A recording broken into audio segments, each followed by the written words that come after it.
Kinakaisa niyo ako! Ano ang magagawa pa? Hindi ko alam! Yeah! Magsumbong ka! Gagawa ko ng paraan! Isyahan tuso! Hindi nakakanda! Gagawa ba Amina? Magtutuko ako sa lahat! Sasabihin ko ang lahat ng ito! Hintayin niyo ako! Panahon mo! Magbabalik ako!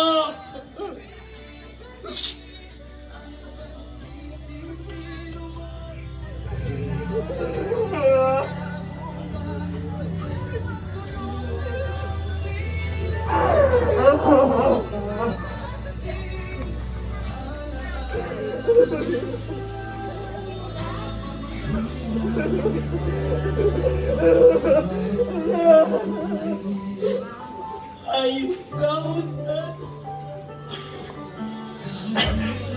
Pati ba naman si Jesus? Iyong kapatid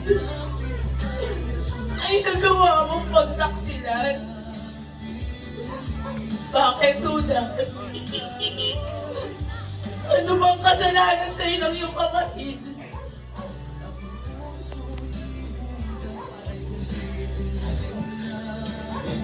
Ikaw ba na Magdalena? Ang sasama buong bulaklak ng taberna. Anong masamang angin? Nagtuloy sa'yo rito. Pagkatapos kanyang pupkumin, at ituring ka ng higit pa sa isang kapatid. Ito pa ang iyong igaganti. Talagang sagad sa butong yung kasamaan, Utas. Kapatawad tayo. Paraanin mo ako. Nais kong lumapit sa kanya. Nais kong humingi ng kapatawaran.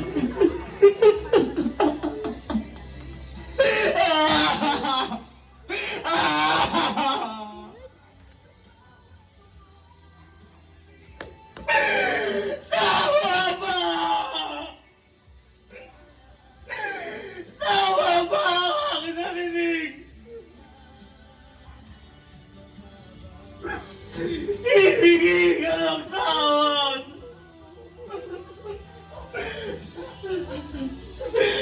Ipapaalala ko sa'yo, Magdalena!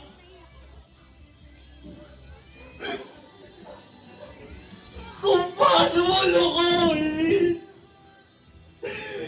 at maglaruan ng damdamin namin mga kalalakihan. Kung paano mo wasakin ang masasayang tahanan.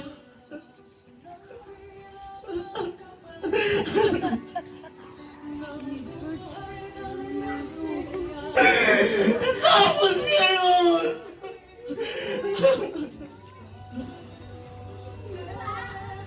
ang tito ko, hihingi ka ng tawad. Nagdahil ba sa salamin?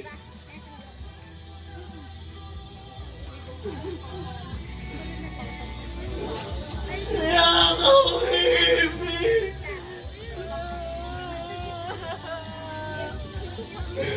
Ipapaalala ko lang sa'yo.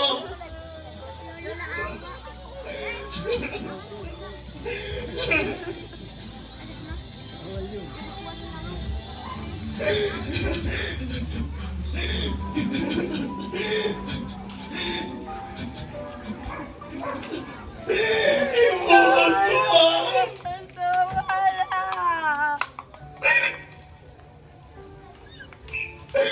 Ang tapa-tapa ng pabango sa iyong buong katawan. Suotin mo man ang magagalang kasuotan.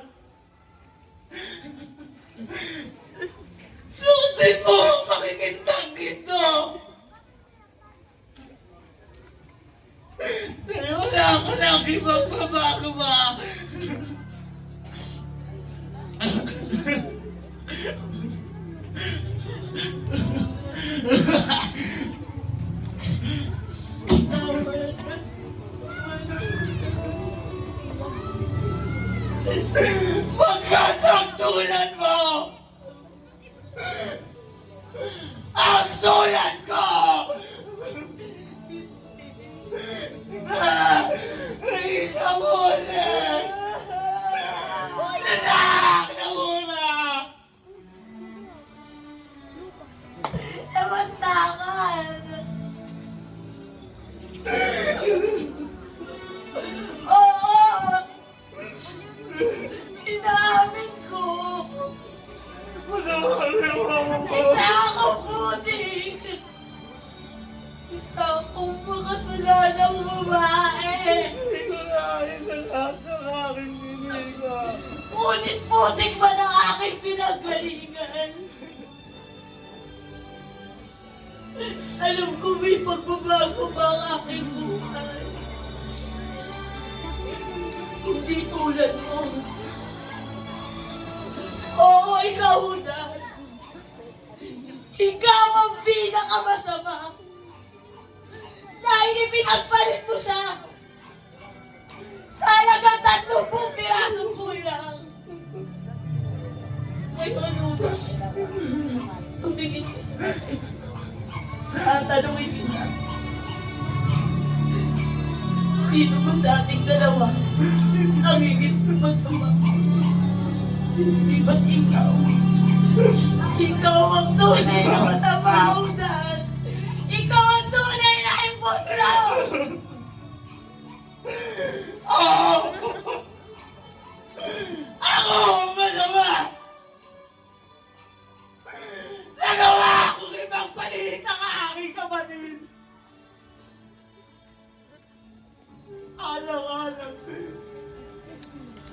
Dahil nais kong dunutan ka lang at naganaan. Makapagtayo ng isang bulwagan. Naman, At ako ang hari.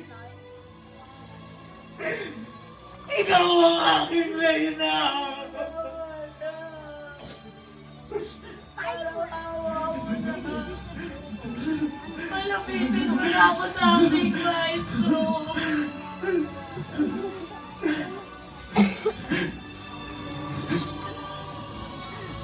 Kaya ng iyong nais.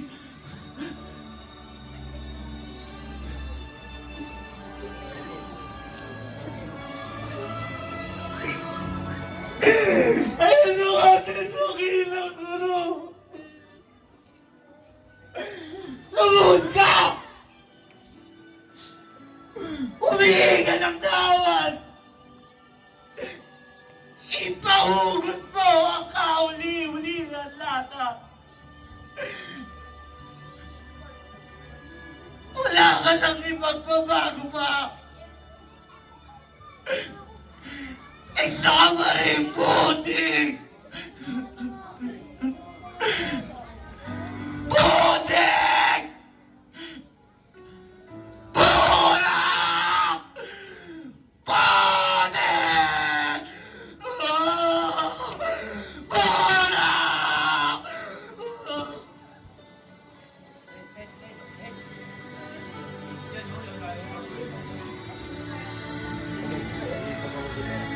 Sige bakla.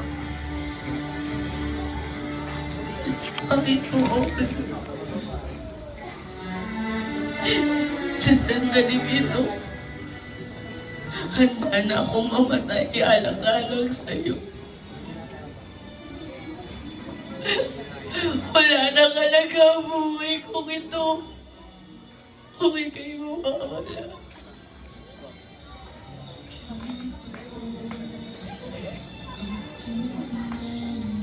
Nandito ako sa iyong harapan.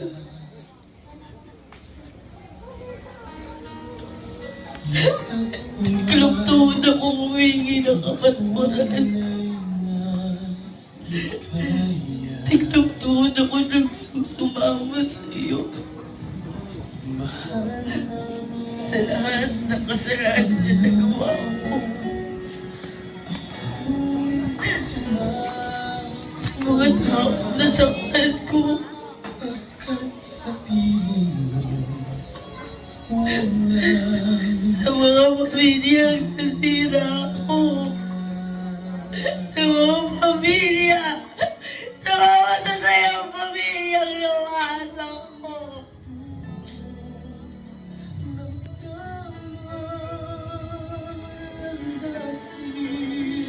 Patawarin mo ako, Panginoon. Ang lahat na iyong pinagkaloob sa madilim ko buhay. Ay hindi ko malilimutan. Panginoon, bigyan mo po ako ng lakas ng loob upang mapaglabanan ko ang lahat. Matawad na Balik po ko.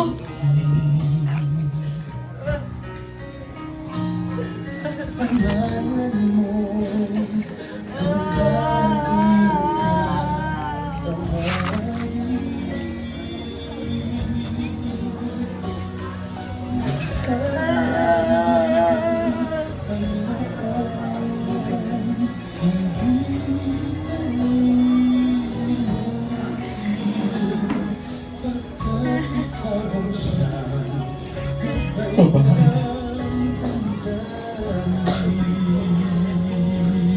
Pinagparito ko ng aking ama. Hindi para sa mga taong banal. Pinagparito niya ako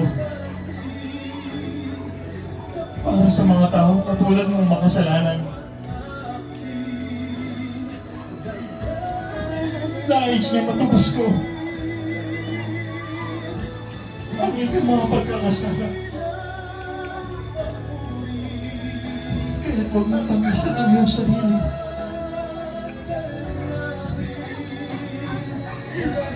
Ibuti po, Panginoon. Wala kang ginawang abag upang mabuhian ang lahat. Ang puso ko, sibusilak ng sa kaparangan. Bakit ka rin naglalabas naman ng ganito? Mga wala kayong puso. Wala kayong awa.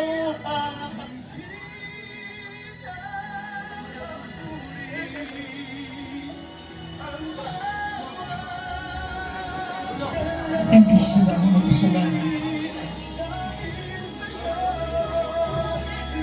Dahil nagtitinag sila sa mga taong hinihingi ko ang tawad sa aking ama. Kinakasangkapan lang sila. Kahit hindi mo ito gusto. Panginoon, bago man lamang ako umalis, nais kong bisigan ng pabangong yung mga paa at punasan ng aking buhok.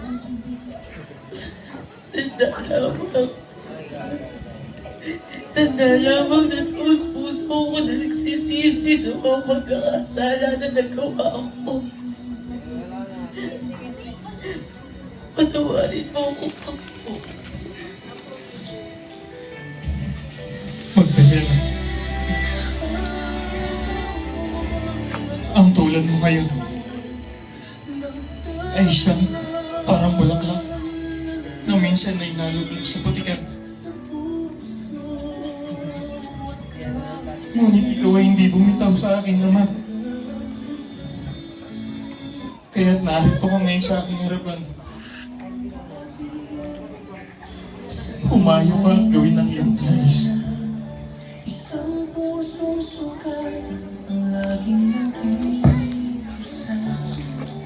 Mga matang puno ng luha at pangamba. Isang langis, ilang buhay. Magdalena.